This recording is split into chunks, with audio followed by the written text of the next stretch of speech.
It was a stormy night, with rain lashing against the windows and thunder rumbling in the distance. I sat alone in my dimly lit living room, engrossed in a thriller novel. The only source of light was a flickering candle on the coffee table, casting eerie shadows across the room. Suddenly, a noise broke the silence. My heart skipped a beat as I heard a creaking floorboard from the hallway. My eyes widened in fear as I realized I was home alone, and that sound could only mean one thing: an intruder. I tried to calm my racing heart, convinced it was just my imagination.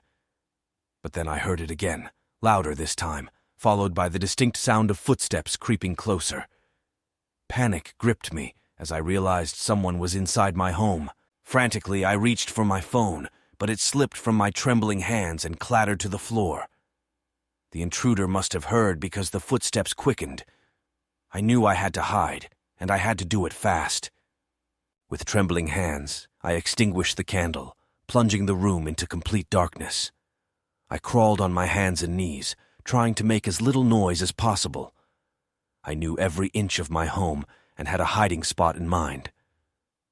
As I huddled in my closet, my mind raced. Who could it be?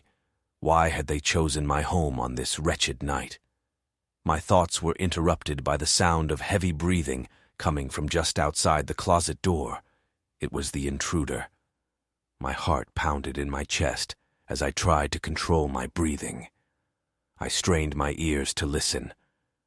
The intruder was muttering something, his voice low and sinister, making it impossible to discern his words. Time seemed to stretch on forever as I huddled in the darkness, praying for the police to arrive.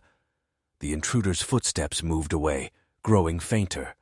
A glimmer of hope ignited in my chest. Then, without warning, the closet door creaked open slowly.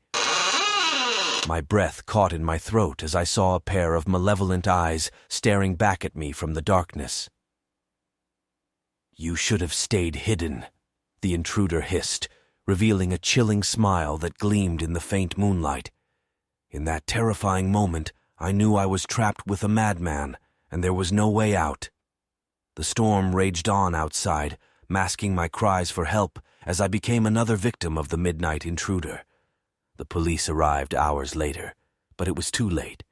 The intruder had vanished into the night, leaving behind only darkness and a nightmare that would haunt me for the rest of my life. The end. If you enjoyed this story, stay tuned by subscribing, liking, and commenting what genre of story you want to hear next. Bye!